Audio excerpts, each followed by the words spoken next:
예수님께서 이 나인이라는 성에 가실 때 제자들과 많은 무리가 그래 동행했다 이렇게 말씀하고 있습니다. 특별히 예수님은 나인 성문 가까이 도착했을 때 그 장례 행렬을 목격을 합니다. 근데 여기서 이 성경을 기록했던 의사였던 누가가 죽은 자가 과부의 독자인 것을 강조를 해요. 과부가 그 아들 독자를 애지중지 초동으로 길렀습니다. 그 아들에게 자기의 장래 희망을 걸고 참 가시밭 같은 그런 인생길을 살아왔었습니다. 많은 수고 그리고 참 많은 그 고통과 눈물 이런 것들을 다 마음에 새기면서 참 괴로운 일도 많고 답답한 일도 많았겠습니다만 그것들을 잘 참고 오직 이 아들에게 희망을 걸고 살아왔는데 그 아들이 죽었습니다. 그런 아들이 죽었을 때 얼마나 그 마음이 절통했겠는가 생각을 해봅니다. 특별히 이 나인성에 많은 사람들이 독자를 잃은 이 과부를 조문하고 위로하고 있다는 내용을 기록을 하고 그러면서 이 과부가 얼마나 슬프고 또 얼마나 절망 가운데 있는가 하는 그런 안타까운 현실을 이렇게 우리에게 지금 기록해 두고 있는 거죠. 오늘 이 말씀을 보면서 우리 사람에게 소망을 두면 이렇게 절망할 수밖에 없다 하는 걸 교훈해 주고 있습니다.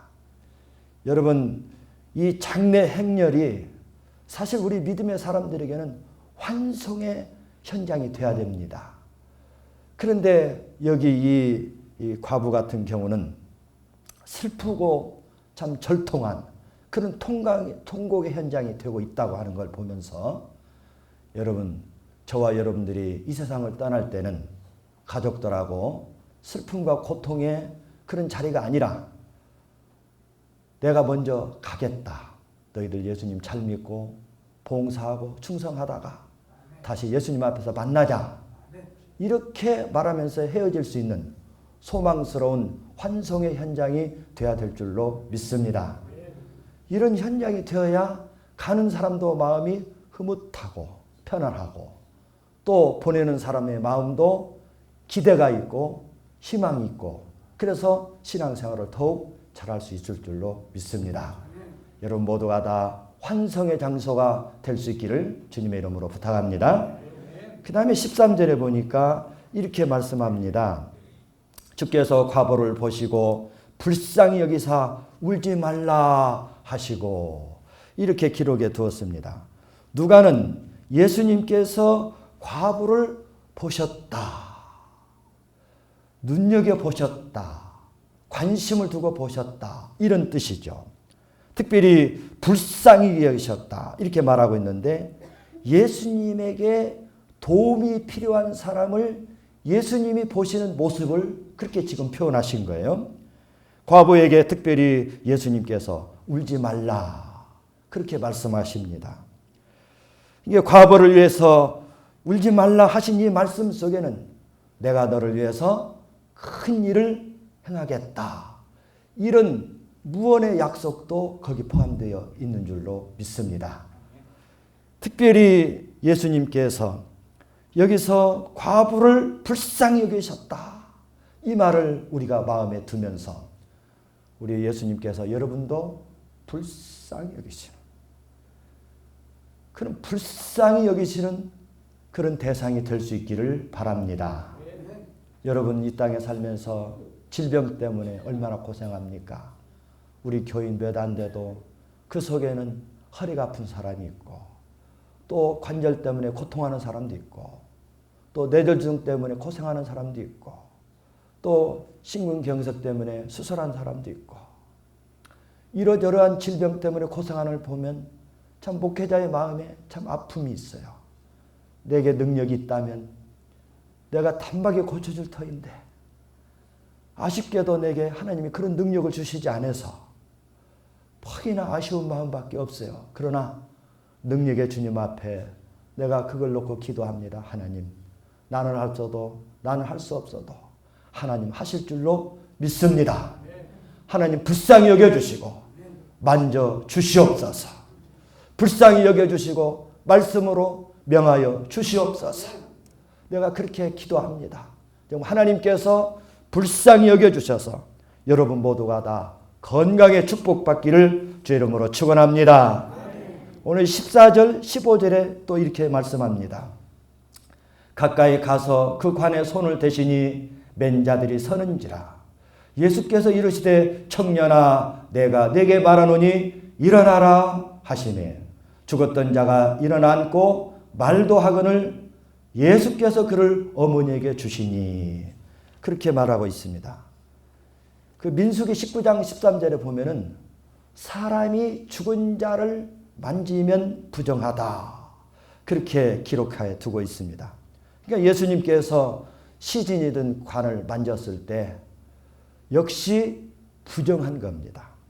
그런데도 불구하고 예수님이 사람들 앞에서 손을 대시면서 그리고 청년아 내가 네게 말하노니 일어나라 이렇게 명하시니까 죽은 자가 벌떡 일어나서 앉아서 말을 합니다.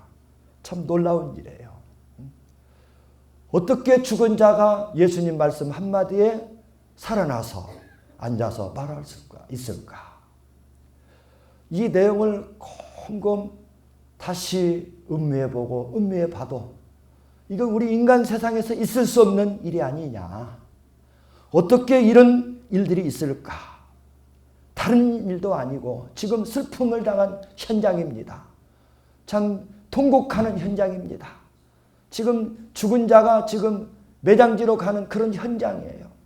그런데 그런 현장에서 이와 같이 죽은 자가 살아나서 앉아서 말했다고 하는 건 이건 기적 중의 기적이죠. 여러 가지 기적의 현장이 있지만은 죽은 자가 살아나는 이 현장은 정말 경이로운 현장이죠. 여러분, 오늘 이 말씀을 보면서 무엇을 느낍니까? 예수님이 어떤 분이라고 생각하십니까? 그 예수님이 어떤 분이시기에 죽은 자가 그 음성을 듣고 살아나서 앉아서 말할 수 있을까? 예수님이 어떤 분이시기에 이처럼 놀라운 일이 이 장례 현장에서 일어날 수 있을까? 그런 생각을 해봅니다. 여러분 생각에 예수님은 누구시라고 생각합니까? 유대인들이 생각했던 평범한 납비입니까? 아닙니다. 사람들이 생각한 것처럼 선지자 중에 하나입니까? 그것도 아니죠. 예수님은 창조주 하나님이십니다. 이 세상을 지으신 분입니다. 사람을 지으신 분이에요. 예수님은 그리스도입니다. 기름 부음을 받은 분이에요. 우리의 구주가 되신 분입니다. 그 예수님은 생명의 주인이십니다. 부정모일로 태어난 것 같아도 하나님께서 그 순간에 생명을 불어넣으시는 분이에요. 뿐만 아니라 그 생명을 때가 되면 거두어 가시는 생명의 주인이십니다.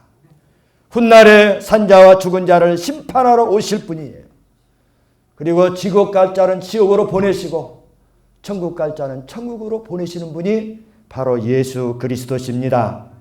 그렇기 때문에 창조주의 음성을 듣고 죽은 청년이 살아나게 된 줄로 믿습니다. 주님 말씀에 죽은 자가 살아나서 이렇게 앉아서 말하고 있는 것을 보면서 살아있는 저와 여러분들이 주님의 음성을 들을 때마다 아멘하고 순종하며 사는 성도가 되어야 될 줄로 믿습니다. 주님께서 무슨 말씀을 하시든지 우리는 아멘하고 그 말씀대로 순종하는 그런 성도가 되어야 될 줄로 믿습니다. 지금은 성령 충만 받아서 권능 있게 살아야 될 줄도 압니다. 지금 세태를 돌아보면은 얼마나 세대가 참 사악한지 몰라요. 이런 악한 시대를 볼 때마다 우리가 분별력 있게 살아야 될 줄로 믿습니다. 우리가 복음을 전파하면서 어느 순간에 우리가 주님 앞에 설 때를 준비하며 사는 그런 지혜롭고 슬기로운 성도가 되어야 될 줄로 믿습니다. 예수님께서 그 살아난 청년을 그 어머니에게 주었어요. 16절을 보시겠습니다. 모든 사람이 두려워하며 하나님께 영광을 돌려 이르되 큰 선지자가 우리 가운데서 일어나셨다 하고 또 하나님께서 자기 백성을 돌보셨다 하더라. 아멘.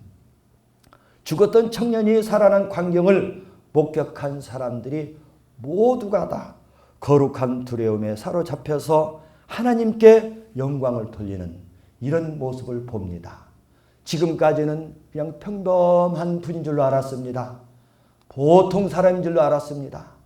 아니, 그분이 지금까지 해오신 일을 보면서 그럴 수도 있겠다. 훌륭한 분이니까, 선지자니까 그렇게만 생각을 했었습니다. 그런데 죽은 자를 살리시는 걸 보고 생각이 달라진 거예요. 아, 하나님께서 우리를 방문하셨구나. 생각이 달라진 거예요. 누가복음 5장 26절에도 보면은 예수님께서 중풍병자를 고쳐주실 때 그때 그 광경을 목격했던 사람들이 모두가 다 놀라워하면서 하나님께 영광을 돌리는 그런 대목이 나옵니다. 여기서도 사람들이 두려워하며 그랬는데 원문상으로 보면은 두려움이 모든 사람을 사로잡았다. 이렇게 표현하고 있습니다. 예수님 앞에서 완전히 압도된 현장이죠. 오늘 이 말씀을 보면서 우리 대산교회 성도들도 소경된 신앙이 영원히 밝혀지기를 축원합니다.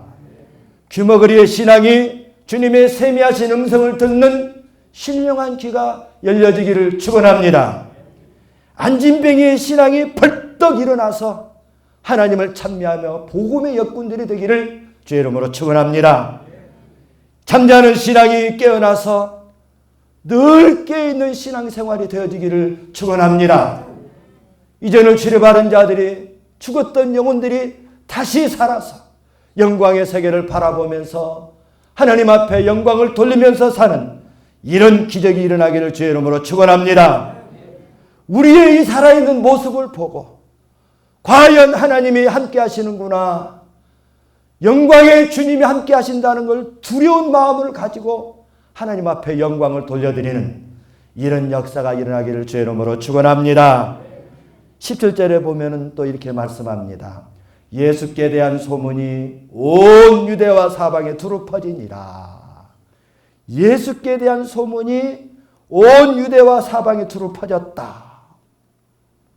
과부의 아들이 죽었다가 살아난 기적을 통해서 예수님의 그 소식이 온 유대와 사방으로 아주 급속하게 파급이 되었다. 이런 뜻을 갖고 있습니다.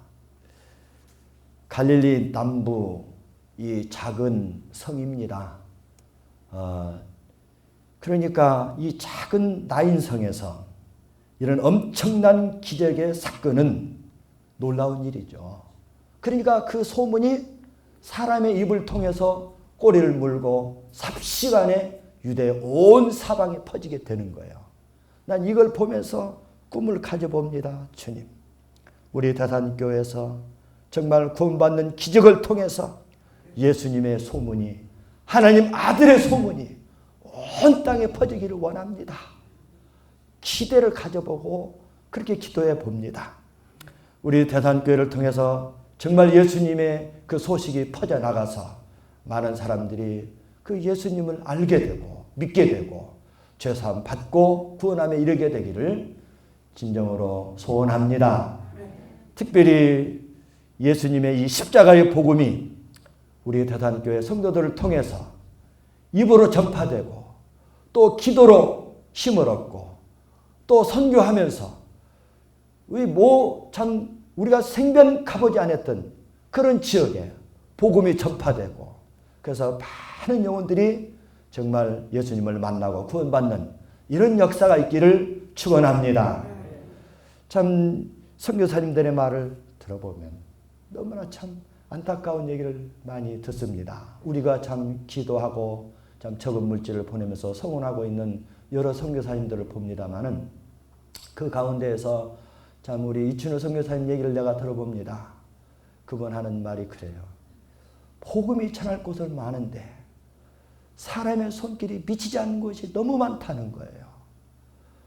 참 그분이 사람을 모아서 목회자를 양성하고 그러면서 복음을 전하는데 가는 곳마다 교회가 세워질 때 감동을 받고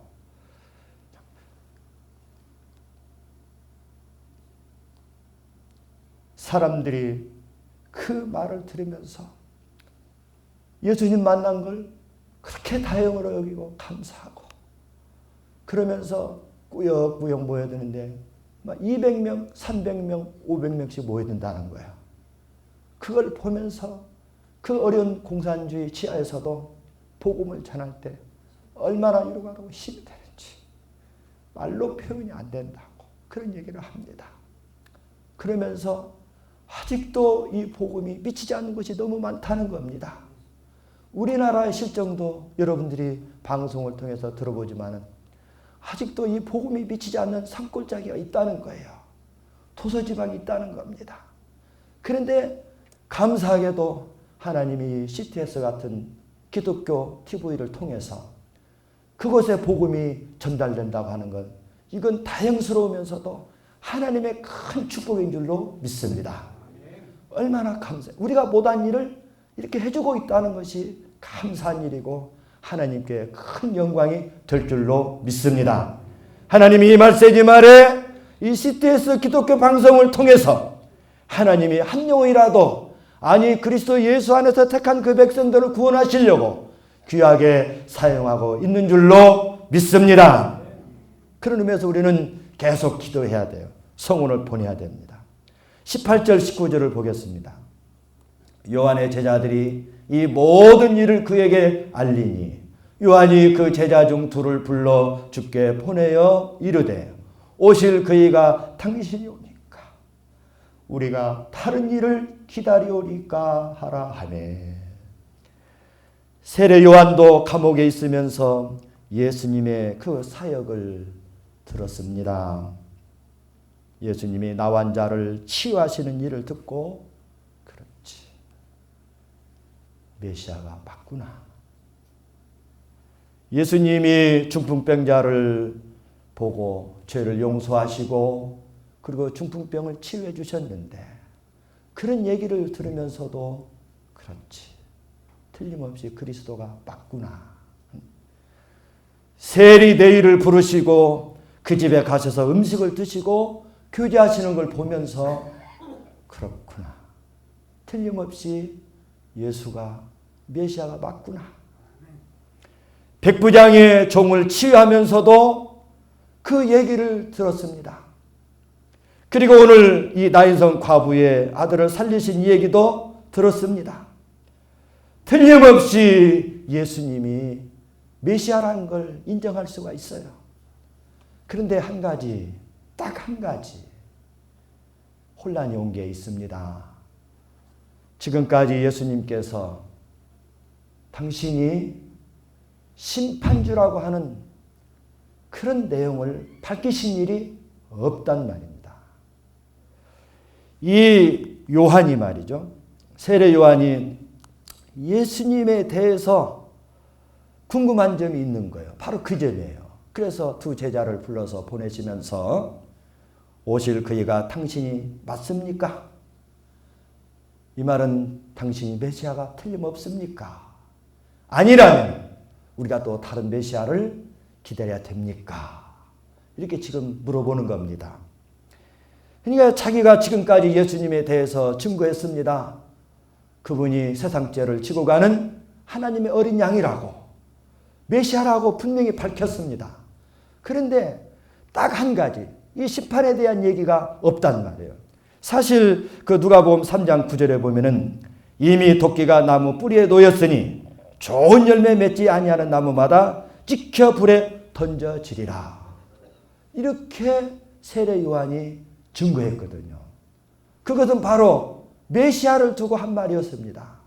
또 그 누가복음 3장 17절에 손에 키를 들고 자기의 타작마당을 정하게 하사 알곡은 모아 곡간에 들이고 쭉정이는 꺼지지 않는 불에 태우시리라. 이런 말씀을 한 적이 있습니다. 그 말도 역시 메시아를 두고 한 말씀이었습니다. 그런데 예수님의 심판에 대한 말씀이 없으니까 감옥에 갇혀있는 이 세례요한도 예수가 과연 그리스도가 맞는가 아닌가 혼선이 왔던 거예요. 그래서 두 제자를 불러서 당신이 그리스도가 맞습니까? 아니면 우리가 다른 일을 기다려야 됩니까? 이렇게 물었던 겁니다. 우리는 이 말씀을 보면서 우리가 성경을 볼 때마다 예수님의 권세 있는 말씀을 볼 때마다 또 우리가 설교를 통해서 말씀을 들을 때마다 과연 예수가 메시아구나 이런 확증을 갖는 여러분 되셔야 됩니다. 뿐만 아니라 예수님의 이적과 기사를 보면서 과연 예수가 메시아가 틀림없구나 나의 주가 틀림없구나 이런 확신을 갖는 우리 성도가 되어야 될 줄로 믿습니다. 특별히 예수님이 십자가에 달려 죽으시고 그리고 사흘 만에 부활하신 그 사실을 보고 또 40일 후에 승천하시고 우리의 있을 처소를 예비하시고 다시 오신다고 약속하신 그 주님의 그 모든 이적과 기사 그걸 바라보면서 그 약속의 말씀을 우리가 보면서 그분이 과연 하나님이시고 나의 구주가 틀림없구나 이렇게 믿는 저와 여러분들이 되셔야 될 줄로 믿습니다. 그 다음 21절 또 보겠습니다. 마침 그때에 예수께서 질병과 고통과 빚 악기 들린 자를 많이 고치시며 또 많은 맹인을 보게 하신지라. 22절 예수께서 대답하여 이르시되 너희가 가서 보고 들은 것을 요한에게 알리되 맹인이 보며 못 걷는 사람이 걸으며 나병 환자가 깨끗함을 받으며 귀먹은 사람이 들으며 죽은 자가 살아나며 가난한 자에게 복음이 전파된다 하라. 그리고 마지막으로 하신 말씀이 누구든지 나로 말미암아 실족하지 아니하는 자는 복이 있도다 하시니라. 아멘. 그런데 마침 말이죠. 예수님이 그 세례 요한의 제자들과 얘기하는 가운데 많은 환자들이 왔습니다. 여기 기록한 대로 질병으로 고통하는 사람들이 왔어요. 그리고 악기 들린 사람도 왔습니다. 소경으로 앞을 못 보는 사람들이 왔습니다. 각색병자들이 왔는데 힘겨운 삶을 사는 사람들입니다. 물론 경제적인 면에도 힘들었겠지만 특히 신체적인 그런 결합 때문에 많은 참 힘든 그런 상황을 살아가는 그런 사람들이 예수님 앞에 온 겁니다. 그래서 예수님이 그 대화를 중단하고 다 고쳐주었습니다. 그리고 나서 제자들에게 하는 말, 이 세례 요한의 두 제자에게 하는 말씀이 맹인이 보고 못 걷는 사람이 걷고 나병 환자가 깨끗함을 받고 귀먹은 사람이 듣고 죽은 자가 살아나고 또 가난한 자에게 복음이 전파된다고 가서 너희 스승 세례 요한에게 말해 주어라. 이렇게 얘기하고 있는 겁니다. 예수님이 이와 같이 답변하신 이유가 뭘까 생각을 해봅니다. 메시아가 해야 될 일을 구약의 예언대로 예수님이 지금 성실하게 그 일을 다 하고 있다. 이렇게 지금 말씀해 주고 있는 거예요. 누구든지 나로 말미암아 실족지 않는 자가 복이 있다. 이 말씀을 하시면서 예수님이 그리스도인 것을 더 이상 의심하지 말라.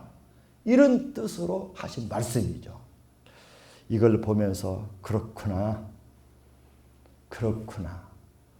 이 세례 요한이 궁금했던 그 내용이 예수님을 통해서 깨끗하게 지금 정리가 되고 있는 걸 볼 수 있습니다. 그러니까 여러분 성경을 볼 때마다 여러분들의 의심이 사라질 수 있기를 축원합니다. 성경을 볼 때마다 예수님이 하나님의 아들 독생자 예수 그리스도 되시고 그분이 나의 구주가 된 걸 확신할 수 있기를 축원합니다. 그게 필요해요. 확신이 있어야 우리가 믿고 확신이 있어야 우리가 죄를 감당하고 확신이 있어야 우리가 땅끝까지 복음의 사명을 감당할 수 있기 때문에 그렇습니다. 이제 말씀을 정리합니다. 슬픔 속에서 고통하며 살았던 이 장애인들, 특별히 악귀 들린 사람들, 그리고 참 죽음 가운데 있던 이런 사람들, 예수님이 그런 사람들을 고치시고 그리고 온전케 하시고 또 살리시고 하는 이런 모습을 보면서 그분이 틀림없이 그리스도라는 것을 믿게 됩니다. 이제 그분이 이 영혼들을 구원시킬 뿐만 아니라 이 세상을 온전하게 회복시킬 수 있는 메시아라고 하는 사실을 확신하게 됩니다. 이제 이 말씀을 들으면서 저와 여러분들이 예수님을 통해서 새 생명을 받았습니다. 그러므로 생명의 복음을 전파하는 일에 우리가 진력해야 될 줄로 믿습니다. 나 같은 죄인 아무리 봐도 은혜를 입을 만한 조건이 없어요. 주님의 사랑을 받을 만한 조건이 아무것도 없습니다. 그런데도 불구하고 예수님을 믿는다는 것, 단지 그 하나 것 때문에 감사하게도 우리를 저주에서 축복의 사람으로 만들어주시고 지옥 갈 사람을 천국 갈 사람으로 만들어주시고 사망에서 생명으로 옮겨주신 줄로 믿습니다.